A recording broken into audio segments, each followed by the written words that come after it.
I didn't really have any role models, not as a kid, no. I really didn't have any because I was more, I should say, as a loner, because everybody was different from me. And I had to depend on myself for things. So it was just me and myself and I.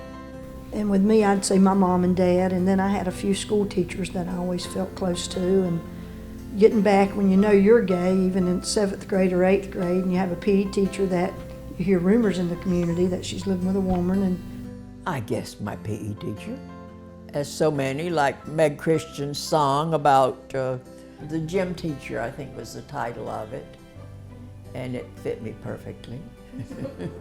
For me, the only figure that came to mind was Rock Hudson, who was an enormous superstar.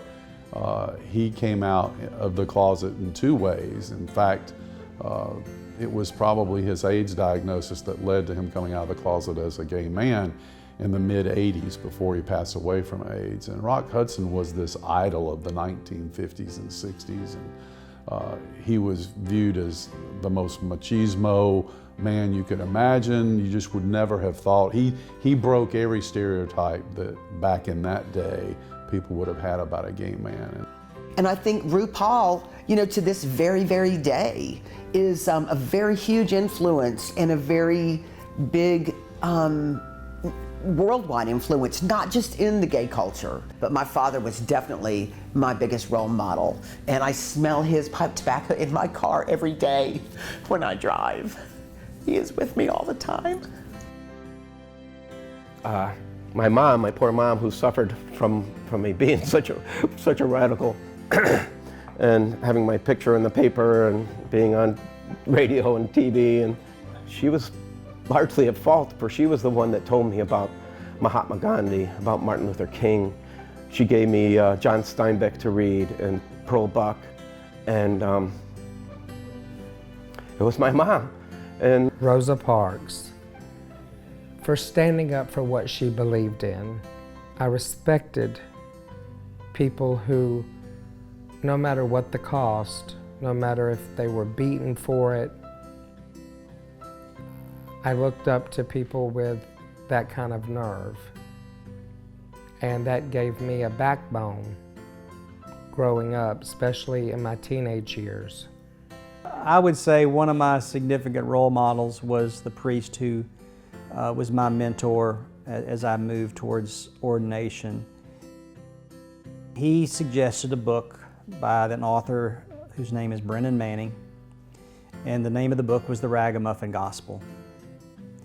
And until I read that book, I did not fully, I don't think I had ever fully been grasped by the radical inclusivity of the grace of God.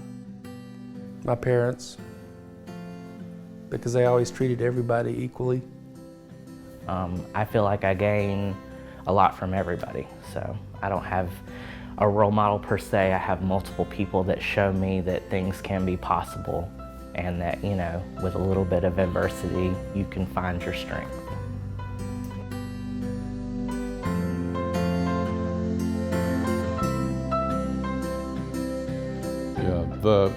Growing up, as I indicated, I didn't come out until I was age 30. So there are a lot of years there that I pretended to be somebody I wasn't.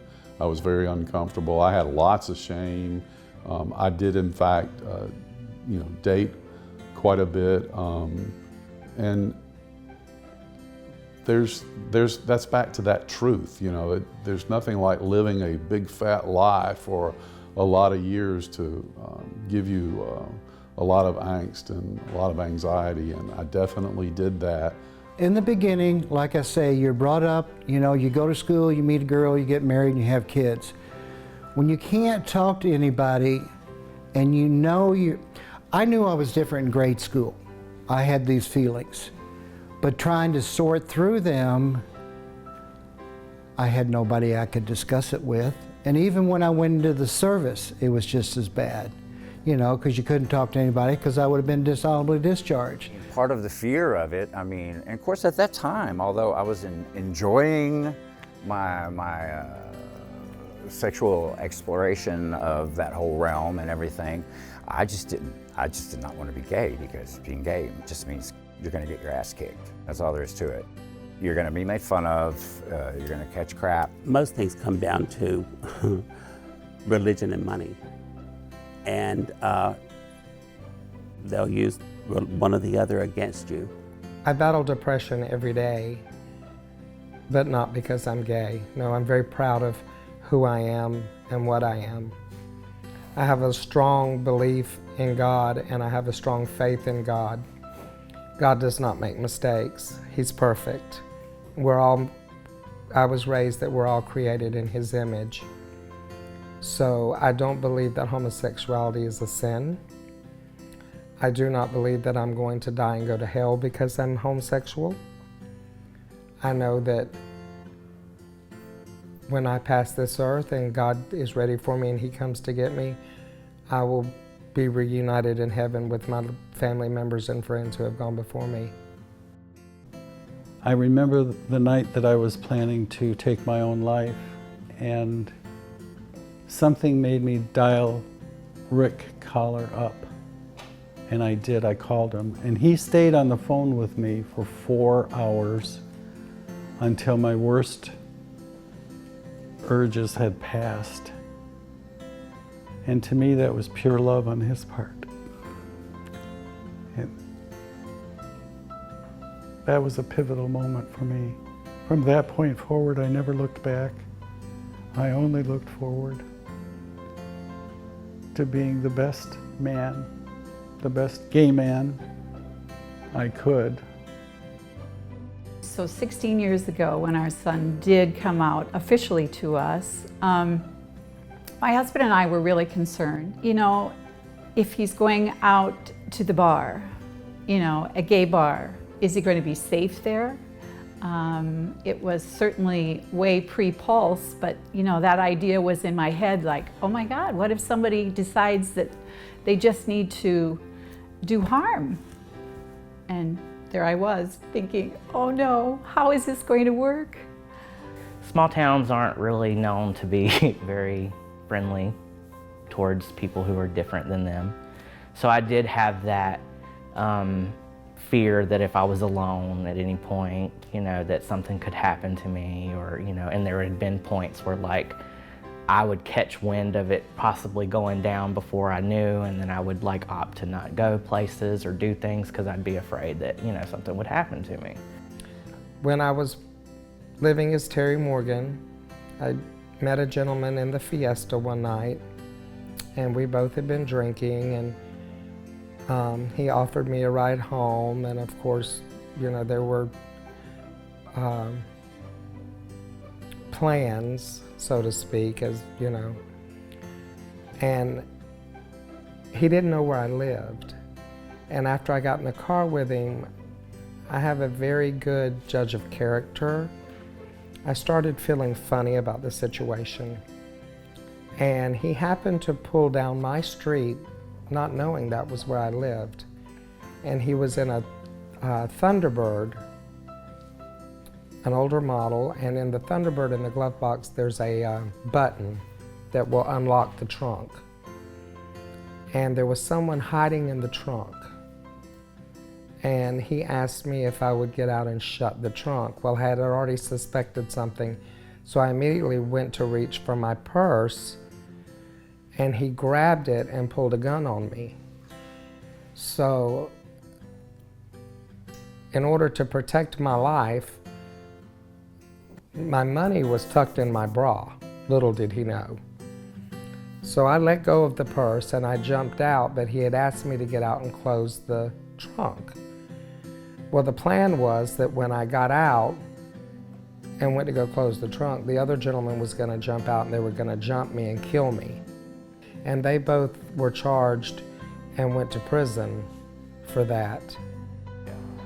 You know, now we didn't walk down the streets holding hands during that period of time, but when we were in the bar, we could dance, we could hug, we could do everything that we wanted to do without interruption or without anybody saying anything. It was definitely a safe space. Bubba and Mike were just phenomenal in supporting us and giving us the space and giving us the ability to be free and to be who we were. And if there was any sort of threat or dangerous activity going on, Mike and Bubba both were on top of that, and they had law enforcement here plenty of time to shoo it away. The only trouble we had with police was when someone would come in, the rednecks come in the bar and cause trouble, the police would do very little about it. I mean, there was an incident where we got our front window shot out, and we gave them descriptions of the pickup truck and everything, and they pulled them over going towards 231, and sure, they had a gun, it had just been fired and all that kind of stuff, but they were good old boys and just know they didn't do it. And what can we do, you know? A lot of Bay County is still a Bible beating town. There's going to be a lot of Christians who just don't agree and don't accept gay people and believe that gay people, homosexuality is a sin and that we're going to go to hell when we die. Well, my belief in that is, first of all, do not judge, yes, thee be judged. And if you're a true Christian and you're a true child of God, you know that. Like I say, my biggest fear was my kids not accepting me, and that's what the kids are going through nowadays, is they're afraid their parents aren't going to accept them, and it was just, I was just blown away. I think we've come a long ways. We have a lot further way to go, and unfortunately I would attribute our biggest challenges within the community ultimately come down to religious dogma. And I think it's that religious dogma that's taught in fundamental ways in certain church denominations that causes the clash between what's right and wrong. But I would suggest to, no matter where you are on that religious spectrum, that doing the right thing is not to judge and is to embrace people no matter how different you perceive them to be from who you are, and love them no matter what. And I'm pretty certain that's what's taught in many of those fundamental institutions as well. In June and July of 1991, within 30 days, my son was born, and my brother-in-law died of AIDS. He died of AIDS at a time when it was still misunderstood, even abused, it's our understanding, and he died in a hospital where no one would touch him. He died, before he died, he wondered if he was going to hell. The only person that would touch him and visited him was an Episcopal priest. In that moment and in that kind of the birth of my son, the death of my brother-in-law, both children of God, is when I clearly began to understand this claim of an identity. And I'm using that instead of the word choice. This is not a choice. He wondered aloud, you know, why would God do this to me? And God didn't do this. You know, this is a claim. This is who you are, and you are loved. It is not a choice. It is not a second-class claim. This is a claim of identity, being wonderfully and marvelously made by God. Unfortunately, there's probably not enough of us out there telling them that it's going to get better, that it's not always going to be this way, it hasn't always been this way, and that things do change. And most of the time, things change for the better. I believe.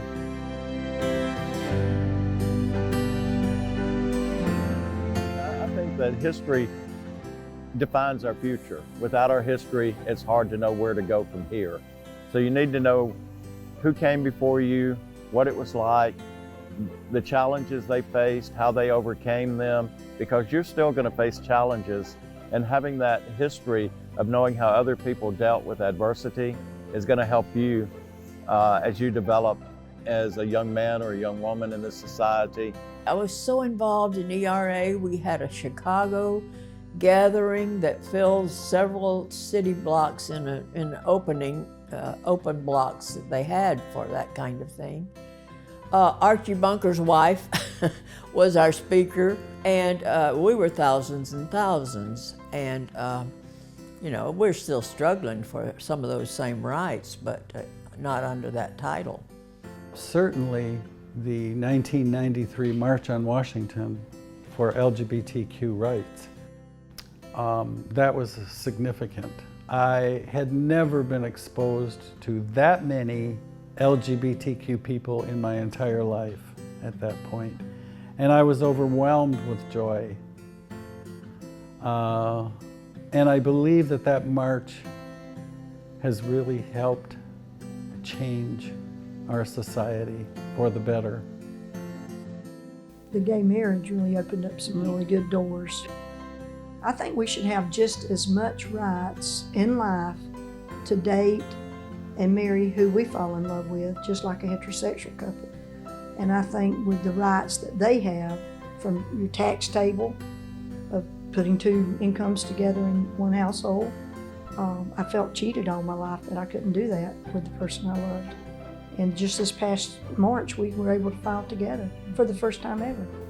There was 4 of us that went down to Panama City Hall to apply for a marriage license before anything was legal. And it was fun. We had about 75 people show up to support us. And that kind of set a precedence for Panama City here. We were the first ones to ever try it and be turned down. So, has to start somewhere. Gay marriage, obviously, because that, you know, I didn't think that was going to happen, but I'm thankful that it did.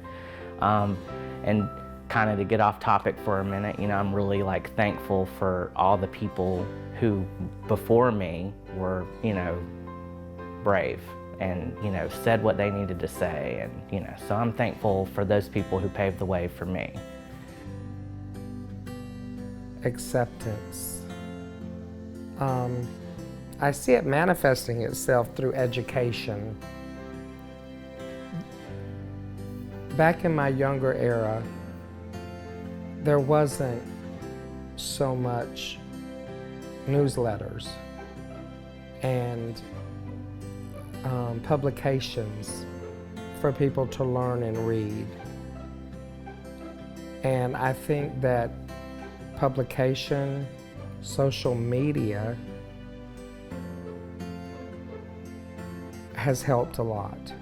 The major ones was Kent State, and the last one was in Orlando, Pulse nightclub, because I had to deal with the aftermath with my patients. It happened in Orlando, and the reason it happened, in my opinion, the guy couldn't deal with the fact that he was gay. The biggest accomplishments that have occurred in the LGBTQ community over the years, I believe, has been, quite frankly, I would say social marketing. Maybe that's the mechanism that's helped facilitate that, but it really is getting people to understand that their old stereotypes, much the way I was describing, don't judge a book by its cover with superficial judgments, that you know, you really don't know an individual till you sit down and get to know them and talk to them. So I think with social media and with some celebrities that have been willing to come out of the closet, which have been quite numerous, I think, in the last few years, that it gave role models, and we have role models now and examples of people that you're seeing in a much more normalized fashion, and for lack of a better word, because what really is normal, as we say. This administration we have now, and I was not going to talk about politics, is shocking, because I think there has been a level of hate and allowability for hate that's been unleashed on the world that we have learned to temper for a very long time. And I understand that you cannot legislate morality, and that's okay, but I think just to hate because you're not like someone is very, very wrong. Back in the day, I think that we educated each other. We saw what happened. We would see something happen to one person, and we would be there for them. And I can remember in the winter times with the Harrison Avenue, It was nothing but a parade of redneck vehicles with eggs thrown at the fiesta and Bible beaters standing out behind the fiesta. We would be going in to get ready for the show, and the Christians, the Bible beaters would be out there telling us homosexuality is a sin, you're going to hell. And I simply looked at one lady and I said, that's not for you to say, and I thank you for your opinion, because opinions, I don't want to say the way I said it to her. Opinions are like assholes, everyone's got one.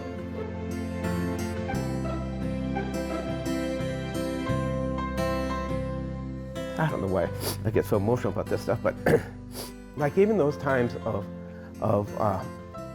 getting the Hathaway, especially that time that really stands out to me is that time when the Supreme Court had decided that marriage was legal in every state of this country. And people went out of that bridge with those rainbow flags.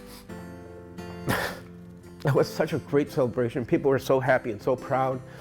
And I hate this, I'm just was so excited about the way people responded, because it was waves and honking horns.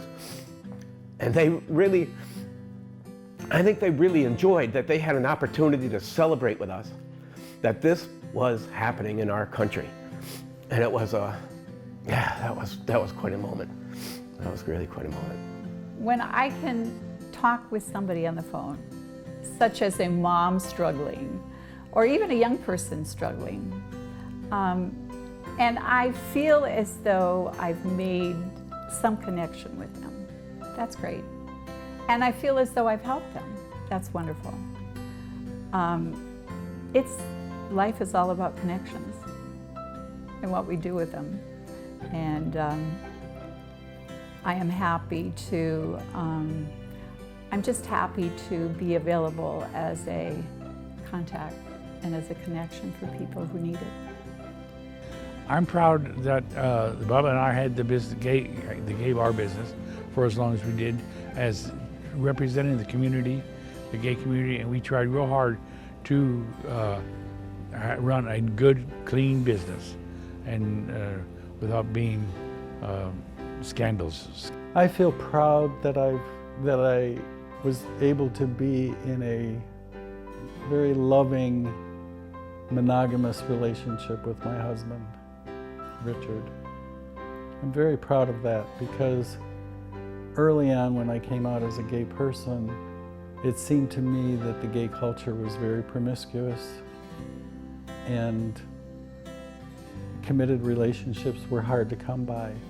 I'm happy to say that since the passage of the Marriage Act, there are many more relationships to look at and emulate. But back then there weren't. And so I'm very proud of that relationship.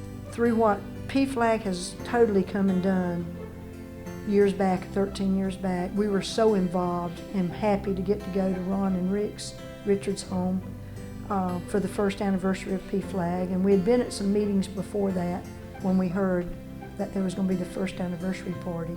So my hat goes off certainly to Kathy and Jerry Reifenberg, and much with Ron, and then Bob, and then we've known Butch even before there was ever a PFLAG.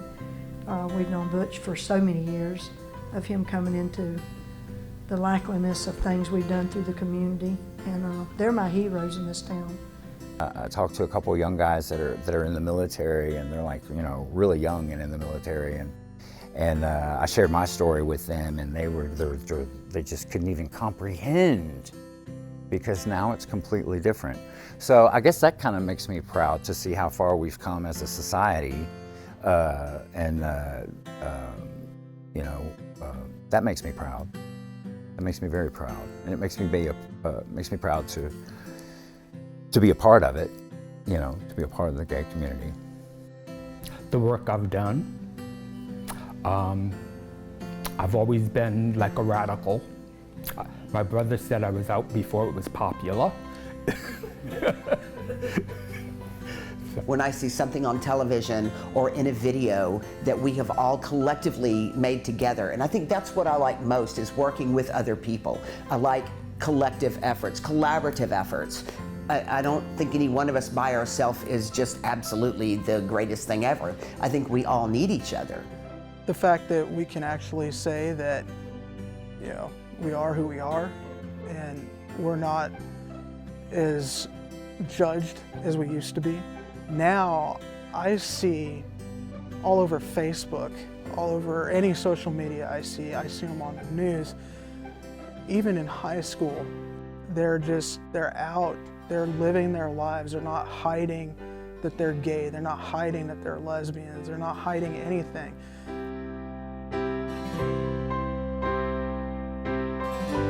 I would like to be a role model for not just my children and my grandchildren, but all of their extended families and the young people who think that they have nothing to offer.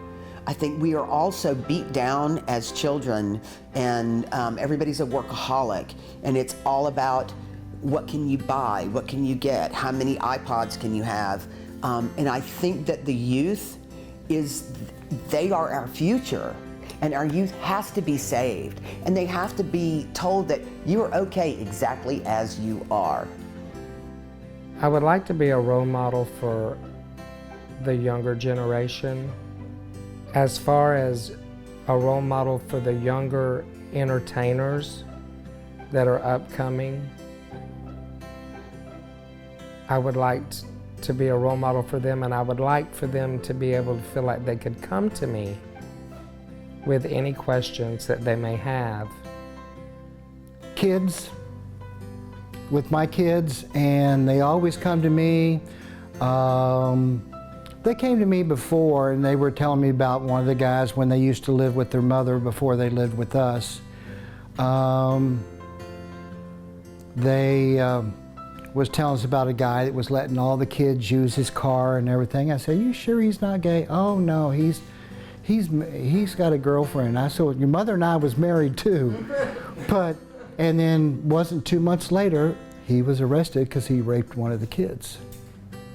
And of course, the parents all wanted me to come up and talk to him, which I did.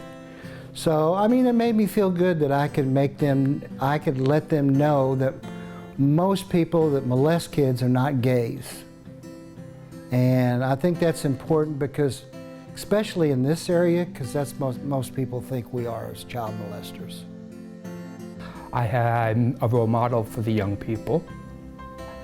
Being that I have HIV, I deal as a peer for young people and other people of all backgrounds. I'd like to be a role model for other activists, for other people that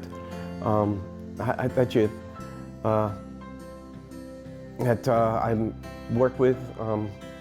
I think it's really important to hold on to that tenacity, that you don't give up, you don't always win. If I could be an influence or a role model for anyone that's young and can see that I'm a gay man that's successful and not slipped into any kind of slot that society creates for us, and that it's possible, then that would be awesome. Because I certainly could have used that when I was a teenager.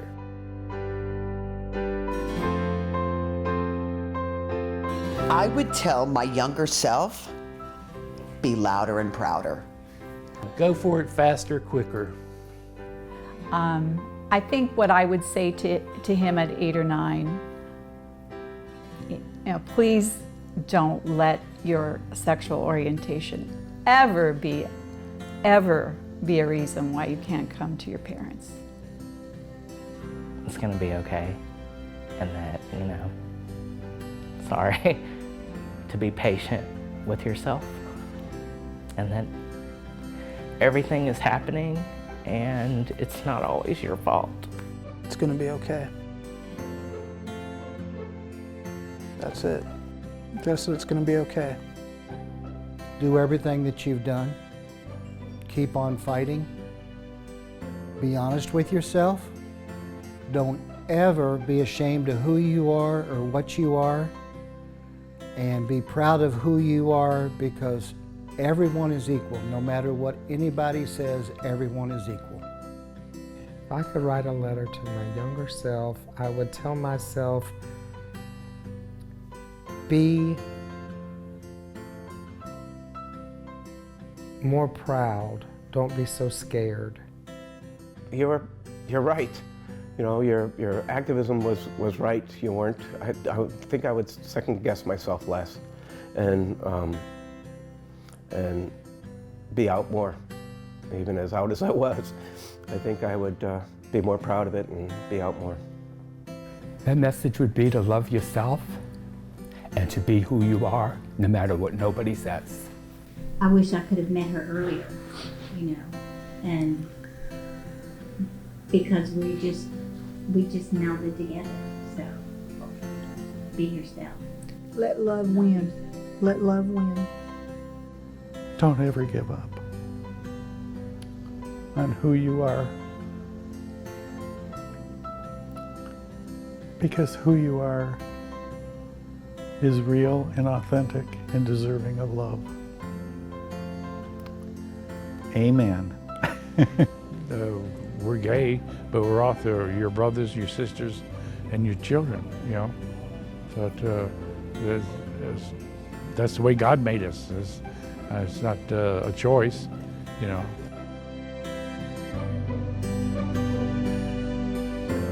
There is a great future. We have an opportunity. This is our turn. This is our time to talk to each other and love each other and encourage each other and stop this hate. For the younger generation, don't be afraid of what you are and who you are, because we're all created by God and we're created in His image. And be honest, and honesty will get you so much further in this world than hiding behind your feelings and who you are. You're more than what you think. And to give yourself time, because you'll find it. Just keep evolving, I guess. Just keep going. You know, when I look back and see how far, not just homosexuality or being gay or everything has come, and acceptance and all of that, but everything, a lot of things, we're evolving and we're changing, and it's incredible. I hope we never lose our history and understand why we are where we are now, and the people that made it happen. Just keep growing and don't go backwards. Continue to be your authentic selves and have a place in your heart for everyone. Well, I can say I'm hoping that by that point that our struggles that we go through now and that we have been through are no more. That we're no longer in a society that we feel as though we have to explain who we are and what we are and who we love and why we love them. That we're in a world that it's no longer any kind of issue. That we don't have to go out and have marches, and we don't have to have anything that we've had to do to reach a point that we all coexist peacefully, being ourselves and being happy with who we are. I would like just to see more people exposed to opportunities of gathering, sharing, being warm, looking out for each other. Gee, you know, I was lonely at the end of that dirt road by myself. I think we all need each other, and there has to be many out there that need us, and we haven't found them yet. God made you. God knows you by your name, and God loves you. And no matter where you go, whatever you face in life, God will never lose you. And the blessing of God, Father, Son, and Holy Spirit be with you this day and forever.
going to be okay.